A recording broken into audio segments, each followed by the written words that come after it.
नमस्कार जय जगन्नाथ। आज दिनटी आपण मानक पई बहुत भलरे कटु। भगवान जगन्नाथ आपण मानकर सब मनस्कामना पूर्ण करंतु।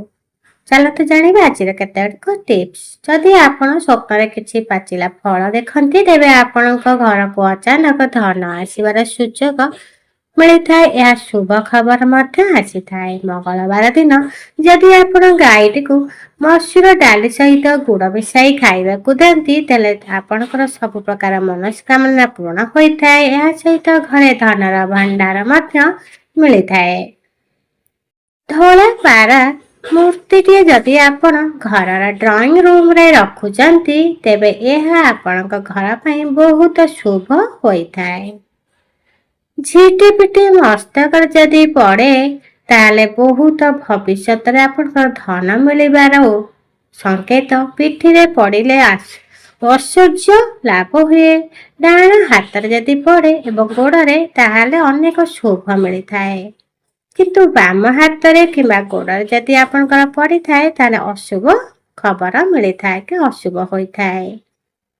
5 नंबर रे सबु सोमवार दिन जदि आपण गंगा जल रे महादेव को अभिषेक करने द्वारा आपणकर मनस्कामना पूर्ण होइथाए।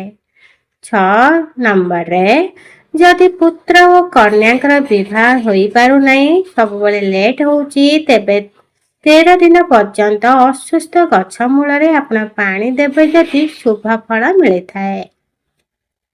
7 नंबर पिला को पढ़िबा परे शुद्ध जो पढ़िबा घरे कौन करंतु ना शुद्ध घी दीप जलाइले सरस्वती यंत्र रखिले पिलांकर पाठरे मन लागिथाए। विद्या वृद्धि विकसित हुए। सरस्वती पाखर जदि धला आरख फूल पूजा करती पिलांकर भल पाठ होइथाए। कान मथरे जो लोकंकर कला जाइथाए से लोकंकर सुख धन प्राप्ति होइथाए। घरे ऐश्वर्य वृद्धि होइथाए। शंख ध्वनि शुणिबा जदि सकाळु सकाळु आपण ब्रह्म मुहूर्त रे शंखर ध्वनि शुणुचंती यह बहुत भल संकेत मिलिबा सहित आपणक घरे किछि शुभ खबर जल्दी मिलिबार अछि। महिला मानकर जदि बाम आखि फेड़कू थाए यह अति भल संकेत होइथाए। यह आपणक मनरे सकारात्मक भावना पुरुषंकर डाहण आखिरे डेई थाए ताहा शुभ होइथाए। एही सब संकेत आपणक जीवन रे बल धन और लाभ मिलिथाए। दयाकरी भिडियोटी शेष पर्यंत देखंतु। ता सहित लाइक शेयर करने सहित कमेंट रे आपणकर मतामत देबे। 11 नंबर कइंछ जदि आपणकर स्वप्न रे कइंछ देखुचंती ताले आपण भाग्य खोलिबार एक संकेत। ये जदि ब्रह्म मुहूर्त रे आपण यह देखुचंती सबुठारु भल समय भल फल मिलिथाए। 12 नंबर जेउ लोकंकर मुहरे डाहाण पाखरे कला जाइथाए से परोपकारी एवं मान सम्मान सहित तांका घरे सर्वदा खुशी खबर मिलिबा। जदि कन्यार विवाह होई पारु नहीं आपण कौन करंतु ना हलदिया कपड़ा रे हलदी बांधी कन्यार तकिया तले रखंतु। किछि दिन एपरि कला परे आपणक घर को भल खबर आसीबो। घर पाखरे जदि आपण लेंबू गछ लगाउछंती या बहुत शुभ होइथाए। कारण अशुभ शक्ति घरे प्रवेश करि पारे नाही। लेंबू गछ सहित सजना गछरा भी रखिले बहुत भल होइथाए। 15 नंबर घरे सोरिष तेल पकई दीपरे जदि आपण दीप जालुछंती या सब अशुभ दूर होई शुभ प्रकाशित होइथाए। दीपर मुह सर्वदा पूर्व किंबा उत्तर दिगरे रखिबा उचित।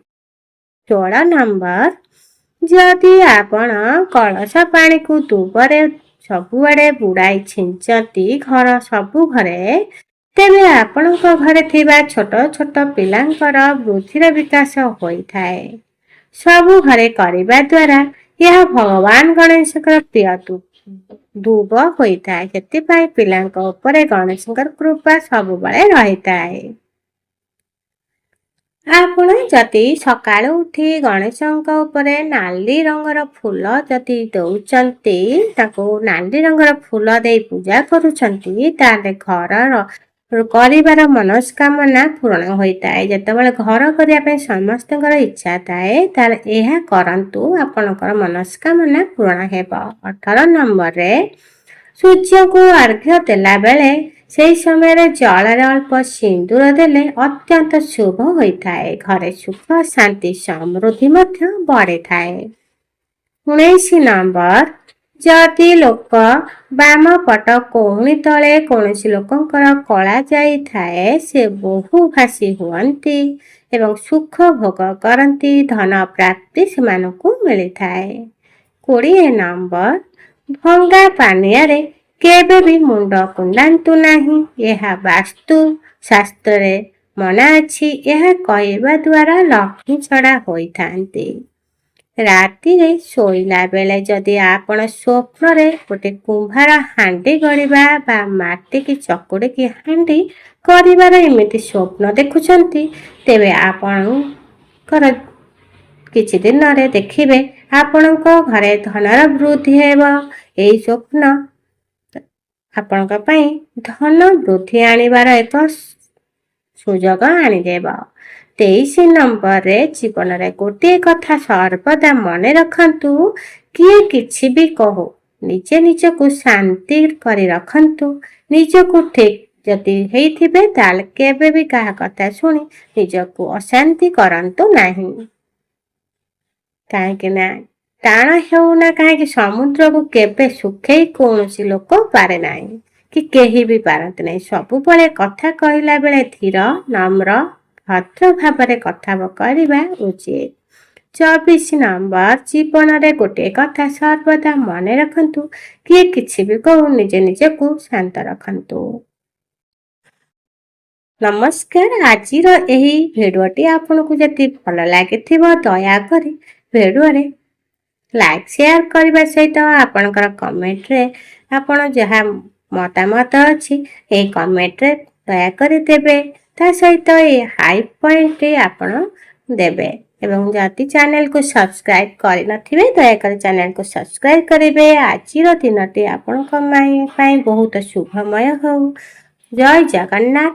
ଜଗନ୍ନାଥ ସର୍ବଦା ଆପଣଙ୍କର ପାଖରେ ସର୍ବଦା ଆପଣଙ୍କ କୃପା ଦୃଷ୍ଟି ତାଙ୍କର ରହିଥାଉ। ମା ଲକ୍ଷ୍ମୀଙ୍କର କୃପା ଦୃଷ୍ଟି ଆପଣଙ୍କ ଘରେ ରହୁ। ନମସ୍କାର। ଜୟ ଜଗନ୍ନାଥ।